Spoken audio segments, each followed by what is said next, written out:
भगवान गणेश का जन्म कैसे हुआ? मित्रों, क्या आप जानते हैं कि भगवान गणेश का जन्म कैसे हुआ?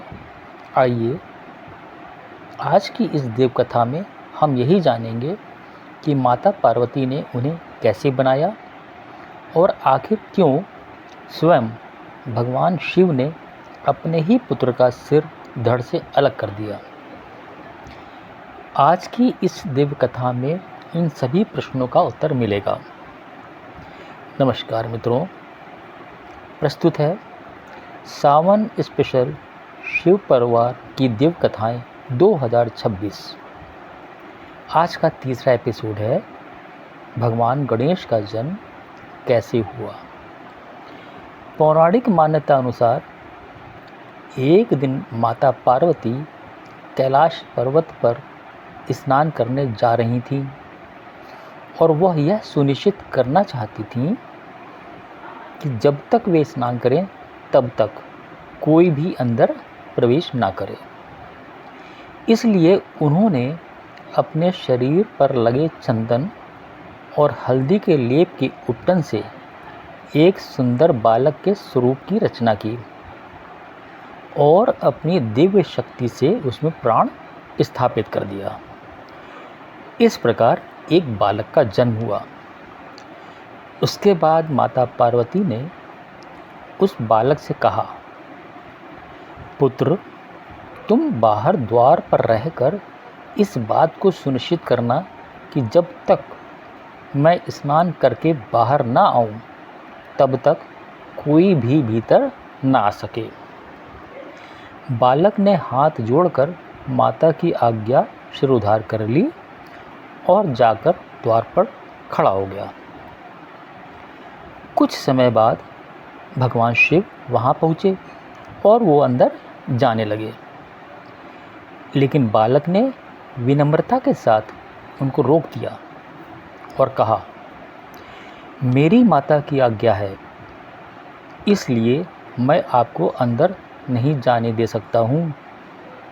भगवान शिव ने बताया कि वे इसी भवन के स्वामी हैं, इसलिए वो माता पार्वती के पास जाना चाहते हैं। उस बालक ने शिव जी की एक ना सुनी और माता पार्वती की आज्ञा से तस से मस न हुआ। धीरे धीरे विवाद बढ़ता गया। उस बालक को हटाने के लिए शिव गणों के भी सारे प्रयास असफल हो गए। वह बालक अद्भुत पराक्रम से सबका सामना करता रहा।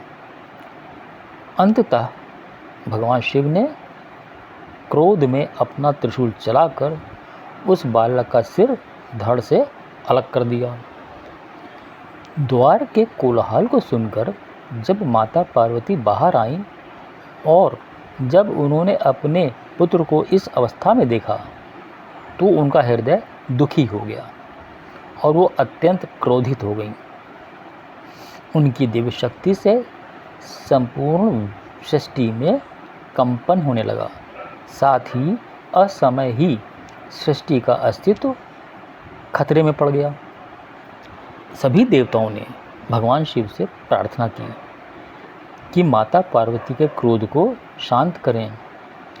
सारी स्थिति को समझने के बाद भगवान शिव ने अपने गणों को आदेश दिया, उत्तर दिशा की तरफ प्रस्थान करो और जो पहला जीव मिले उसका सिर लेकर आओ। कुछ दूर जाने के बाद गणों को एक हाथी का शिशु मिला। वे उसका सिर लेकर लौटे। भगवान शिव ने उस हाथी का सिर को बालक के धड़ पर स्थापित किया और अपनी दिव्य शक्ति से उसे पुनः जीवित कर दिया। यह देखकर माता पार्वती अत्यंत प्रसन्न हुई। भगवान शिव ने उस बालक को आशीर्वाद देते हुए कहा, आज से तुम गणों के स्वामी गणपति कहलाओगे। किसी भी शुभ कार्य की शुरुआत में सबसे पहले तुम्हारी पूजा होगी और बिना तुम्हारी पूजा किए कोई भी पूजा सफल नहीं होगी। जो भी भक्त श्रद्धा से तुम्हारा स्मरण करेगा उसके सभी विघ्न दूर होंगे, इसलिए तुम विघ्नहर्ता भी कहलाओगे। इसीलिए भगवान गणेश विघ्नहर्ता, प्रथम पूज्य और बुद्धि के देवता के रूप में पूजे जाते हैं। जीवन की सीख। यह कथा हमें सिखाती है माता पिता की आज्ञा का पालन करना प्रथम कर्तव्य है और क्रोध में लिया गया निर्णय हमेशा घातक होता है। अगर आपको भगवान गणेश की जन्म कथा प्रेरणादायक लगी हो तो कमेंट में श्रद्धा से लिखिए।